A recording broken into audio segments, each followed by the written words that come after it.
In this episode of Detroit Performs, Living Out Through Dance, a painter's take on classic portraiture, and re-envisioning modern dance. It's all ahead on this edition of Detroit Performs.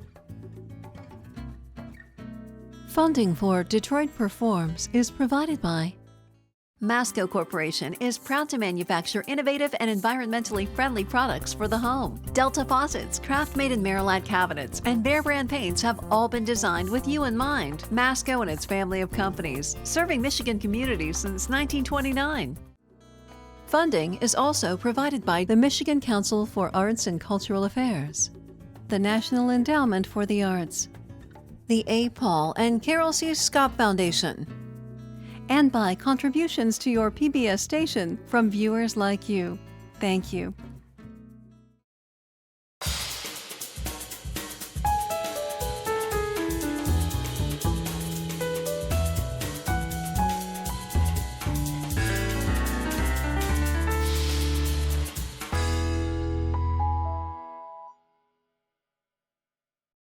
Hello and welcome to Detroit Performs. I'm your host, DJ Oliver, and today I'm at Ant Hall here in Hamtramck. Now later in the show, I'll be speaking with Kaitlyn Valor Bourque, who is the media director here, and she'll fill us in on this place. But let's get to our first segment. Dancer and choreographer Kristi Faulkner collaborated with the Ruth Ellis Center on creating a performance that the LGBTQ dancers could share their talents and their stories.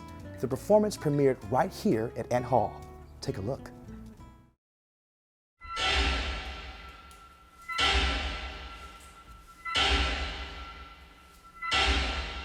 The thing that I love the most about dance, I think, is just the opportunity to express yourself. Everybody has their own story, whether you be black, white, gay, straight, bi, whatever. We're here to take pride in who we are and actually put that out there to people so that they are comfortable enough to do the same. I think this project is great for opening up, hopefully, the minds of whoever comes to see it. So I'm just going to start at the top of the show and work my way through. Crafting a show, to me, is something that just really feeds my soul and really motivates me.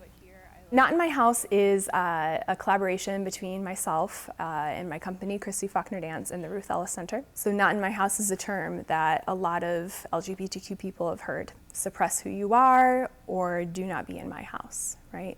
Is a message a lot of LGBTQ youth get. And so that's one side of the title. The other side of Not in My House is that we will not tolerate discrimination and prejudice towards people who are LGBTQ. This one time at work, it was this really cute straight guy that came up to my register. This performance piece, I look at as a creative retelling of coming out stories. There's a lot of different stories being told. Just what our experiences were to come out, the struggles, a lot of the things that we actually have gained from it. We're here to tell the story.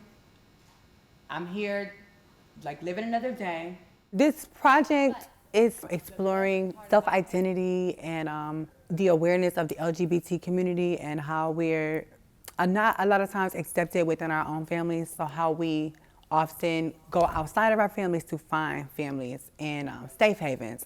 A lot of times we tend to go towards clubs where we feel more comfortable to.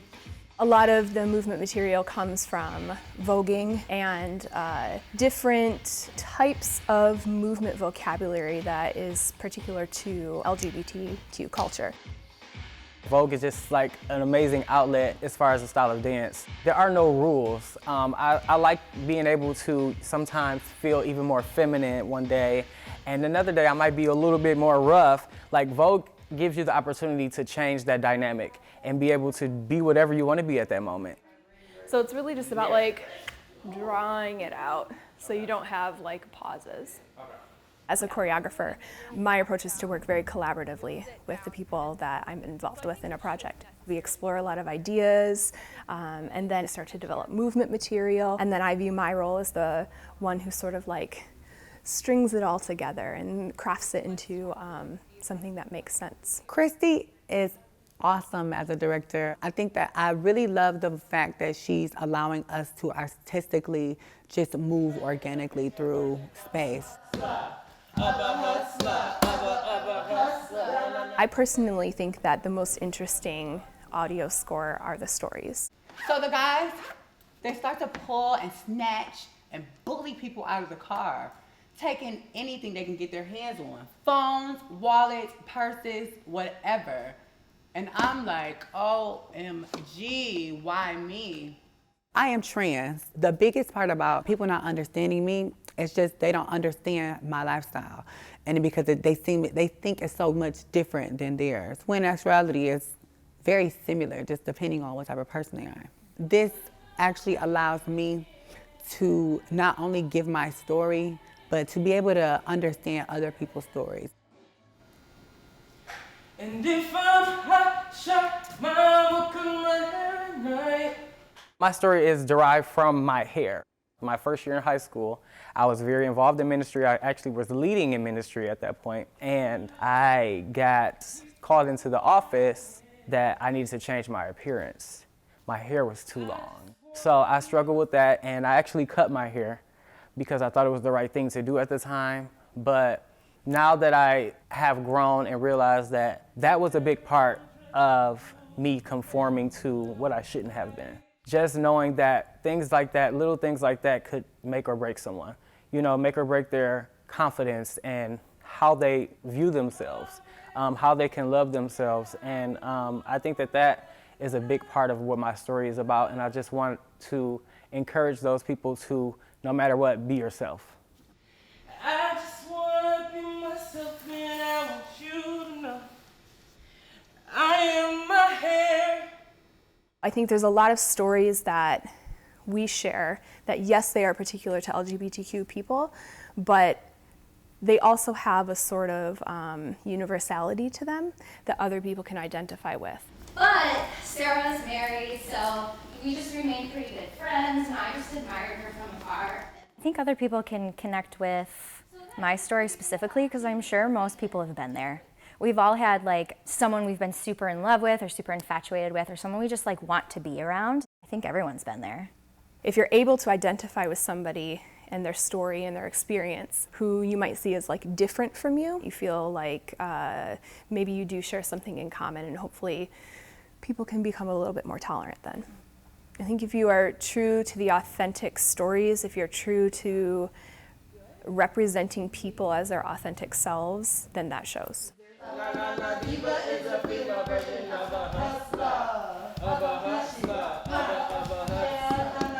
Everyone has came up with, you know, different phrases that we say throughout the show. These are all of the things that create our identity. Some of them are negative, some of them are positive, but it's life. And I think that that's the story that we need to tell on stage is this is the life that we're living. Be aggressive. Be aggressive. What's important about this show and this experience is then continuing that conversation about what did you see? What does it mean to be LGBTQ? In this experience, I've learned so much about people within the community because even though I am a part of the LGBTQ community, I necessarily don't know much about the L's or the B's, or, you know, and so I'm able to hear their stories and be a little more compassionate and understanding to where everybody's coming from. I think I would like to have more conversations about safe places, more like the Ruth Ellis Center, places that we can go and actually let out and be ourselves. For me, it's about visibility, really, like plain and simply.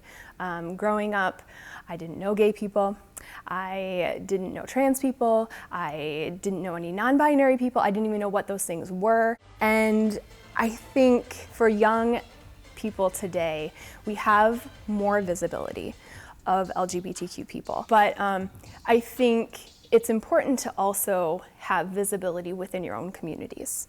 And so for people in the Detroit community to look and see, here's a person within my own community who is not afraid to speak out about their identity, who is not afraid to shine who they are, and not just myself, but all of these dancers that are performing, everybody identifies as LGBTQ. To see people proudly standing up and speaking their truth, saying who they are, being their authentic selves, I think means a lot to young people.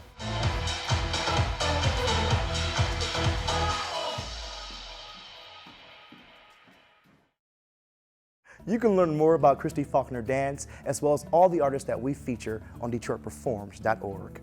Our next segment features artist Robby Gall, who puts his own creative spin on religious paintings of the past. See how now. I think religious paintings from the past are, on the whole, spectacular. Painters, if they think they're being inspired by an almighty supreme being, they're gonna, bring their A game.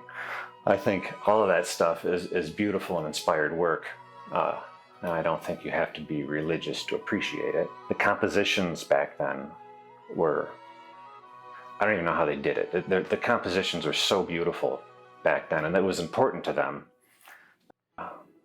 There was a geometry to it. There's a lot, you can see paintings like, there's a painting by, Titian, and there's another painting by somebody else, and they'll have like almost the same composition, because it's like compositions would be discovered.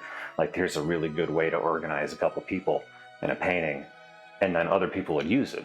I don't know. We don't compose like that anymore.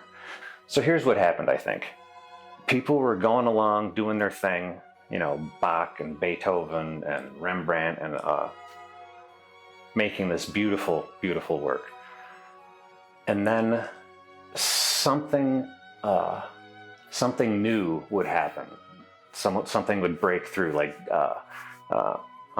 Schoenberg in music, 12-tone writing, or Van Gogh or something in painting. And people go, wow, this is a brand new thing. This person's a genius. Well, now everyone wants to be a genius. So everyone thinks we need to recreate art every time we paint. So that people can see that I have ideas that nobody else has. I think creating a beautiful thing is first, and then what you put on top of that is what you put on top of that. But I think making a beautiful thing is enough reason on its own. I would also say, though, like those Vermeer genre paintings, like the woman with the picture, they are conveying some emotion to you. So it's not a message that you could write down in a sentence, but I see the pensive expression on the woman's face, and I can feel the cool air in the room, and she's probably getting ready to start the day or whatever. You still get stuff from that. It's just more of an emotional connection. And I would like that to be there in everything. But what I'm really trying to do is I'm taking the message that's in these old paintings and I'm flipping it around, sometimes with just a little tiny tweak. I did a painting of Mary. It was based on a piece at the DIA. It's just a close-up of her head. It was very beautiful, Renaissance, and I gave her a Hello Kitty earring. Everything else was the same. My point there was, I think Mary was presumably like 12 or 13 years old when she got pregnant. There's stuff that we would consider immoral that just wasn't then. We've changed, right? But some of the stuff we haven't changed. Anyway, I'm getting off the topic. What I'm trying to do is flip the message. And all those old paintings have all these great allegories and symbols and, little bits of meaning in them that I'm fascinated by. I love that stuff. And I love to put my own in there as I'm working, that I know maybe 1% of people who look at the painting are actually gonna notice or understand, but it gives me great satisfaction to do it. I love technique. I love seeing paintings that are well painted. That gets me as excited as the overall beauty of the thing. But that's a personal interest. One of the biggest things that you have to understand to paint like this is that you can't actually paint illumination. There's no light source on the canvas. So if you want something to be bright, you can only make it bright by surrounding it with dark stuff. So you kind of have to take the image that you see with your eyes and turn the whole thing down so that you can bring those highlights out. That was an interesting thing to understand. The glazing to get those, like, flesh is endlessly varied. You can't just like mix up a flesh tone and there's my arm, you know. There's all this stuff going on, and I don't think with pigment you can't really get in there and make like there's a tiny little bit of blue here and then you know. But if you do build up these layers and let things show through, it happens by itself. And which is really what's happening with skin, right? It's to a certain extent, it's translucent. You can see the blue coming through the color of my veins. It's redder in places where the skin is thinner. You know, you're doing the exact same thing. You're kind of reproducing that with paint. People see the Renaissance painting with the little quirky thing on it, and their immediate assumption is it's like cute. You know, I'm doing Mona Lisa with a cell phone or whatever. I think it probably gets brushed off as that would be my biggest concern before people take the time to see that there's stuff going on in here, you know.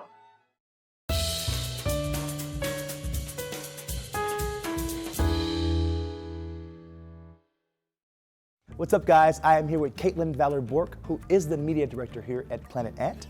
How you doing, Kaitlyn? I'm great, DJ, thanks. How are you? I'm doing great, thank you. So Kaitlyn, tell our viewers out there a little bit of the history of this Planet Ant Theater, because you have 3 spaces here now? 3 now, yes. Well, 4 actually. 3 are used for events and shows and performances. We have the Planet Ant Black Box, which is our original space. It is in the purple building, as we used to fondly call it. It's been around for 25 years. Okay. We were established in 1993. We started as a coffee shop, and it evolved over time to become a fully not-for-profit professional theater company. And now we have the Black Box, the Ant Hall, which is our newest space and hosts our larger scale events, and the Ghost Light Bar, which is another stage for smaller performances. So we just saw Not in My House by Kristi Faulkner. So can you tell us, why was it important to have that premiere here, and a little bit about that show? It's a wonderful question, and it starts really with Kristi. She found us. Kristi sought out Planet Ant and brought her project to us, looking for a space to launch her world premiere. Darren, our executive director, he had the idea to turn that single performance into a weekend festival, celebrating LGBTQ+ identity and freedom. All right, so let's talk about some of the shows here that you find in Planet Ant. So what kind of shows can you get here? If you can dream it, you can get it. Honestly, we have stand-up, we have improv, we have live music, we have open mics and spoken word, scripted shows, sketch shows, really dramatic stuff and really funny stuff. We pride ourselves on being an organization where someone who has an idea and a plan and the guts to take a risk, they can try it here. What is your favorite part about working here at the Planet Ant? Artistic freedom. I never had that kind of open platform before. Like, there is so much opportunity because we're not beholden to big financial backers. We really have the freedom to make art on our own terms. I like to hear that. And that means a lot to me. Yes, I like to hear that. Thank you, Kaitlyn. Thank you, DJ. Thank you. As an artist, I love talking to you about that. Thank you. All right, now let's check out some upcoming events, guys, happening in and around the D.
Gadu Dushen traveled back to his native country of Japan to practice Butoh.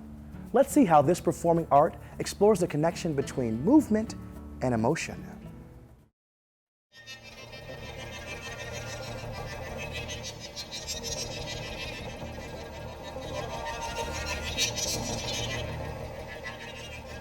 There's no good or bad or right or wrong way of experiencing Butoh. It's just experience.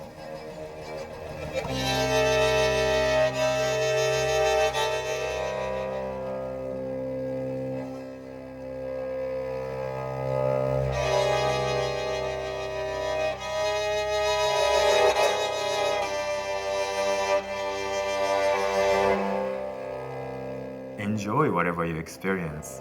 Enjoy if it's uncomfortableness, you can enjoy uncomfortableness. Sadness or fear. Our society has so much dogma about feelings. Everybody's supposed to be just happy and joyful or just not feel anything, you know.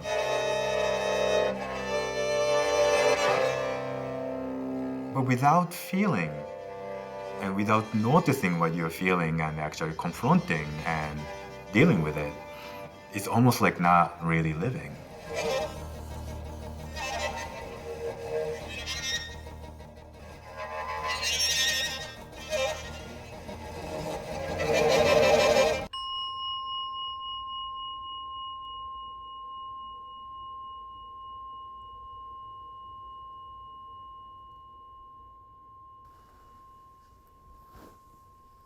Butoh is Japanese contemporary performance art form that started in late 50s.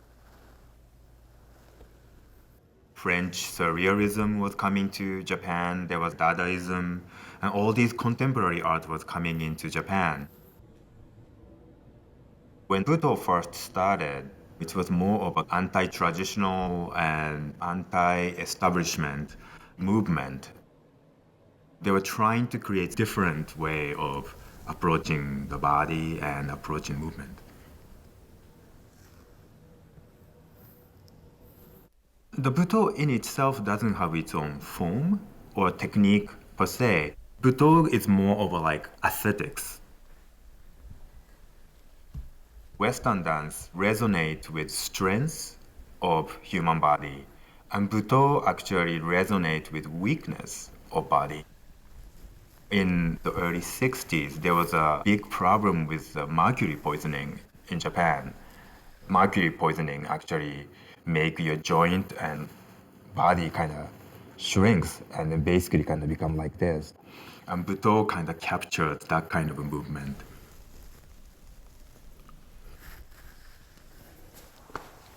Butoh performance can be very, very slow, controlled movement, twisted facial expressions. It's almost like a people watching it is just going into a hypnosis or fall asleep, whichever comes first.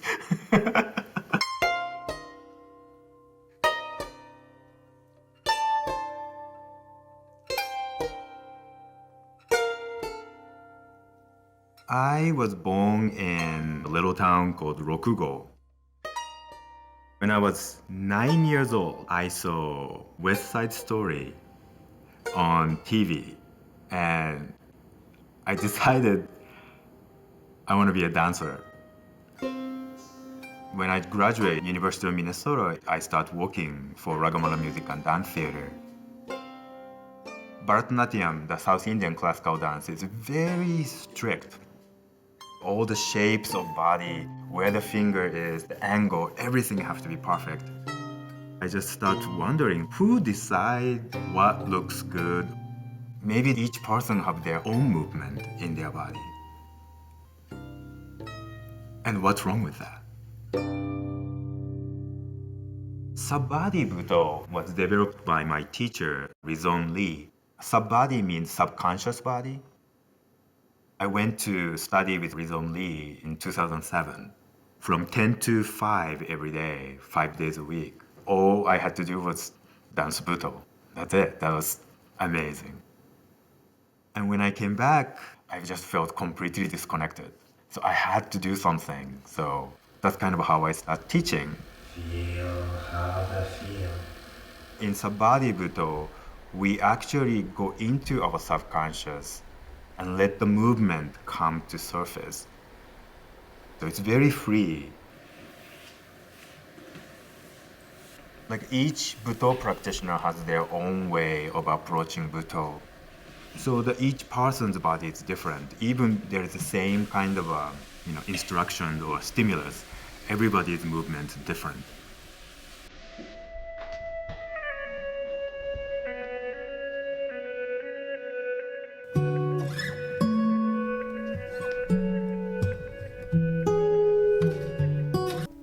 I think when you practice Samadhi Butoh, you really get in touch with the things inside, but at the same time, you get in touch with everything outside. And you learn everything is connected. Everything is resonating. In physics as well, everything is energy. It's just how the energy organize or reorganize different resonance patterns. And that's what makes us us, what makes light, or air, or everything else.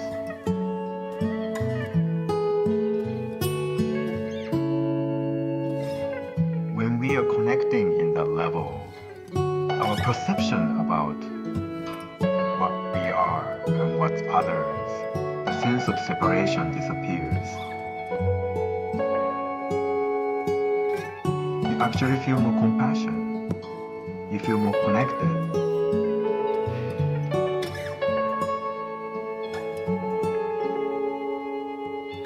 And that wraps it up for this edition of Detroit Performs. As always, for more arts and culture, head to DetroitPerforms.org, where you'll find featured videos, blogs, and information on upcoming arts events. Also, check us out on Facebook and Twitter. I'd like to thank Ann Hall for letting me explore this place today. I'm going to stick around here and enjoy the ambiance. Next time you're in Hamtramck, stop on in and see a show, or listen to some music. Until next Tuesday, get out there and show the world how Detroit performs, y'all. I'm DJ Oliver. Thanks for watching, guys. Funding for Detroit Performs is provided by Masco Corporation is proud to manufacture innovative and environmentally friendly products for the home. Delta faucets, craft-made in Merillat cabinets, and Behr brand paints have all been designed with you in mind. Masco and its family of companies, serving Michigan communities since 1929. Funding is also provided by the Michigan Council for Arts and Cultural Affairs, the National Endowment for the Arts, the A. Paul and Carol C. Scott Foundation, and by contributions to your PBS station from viewers like you. Thank you.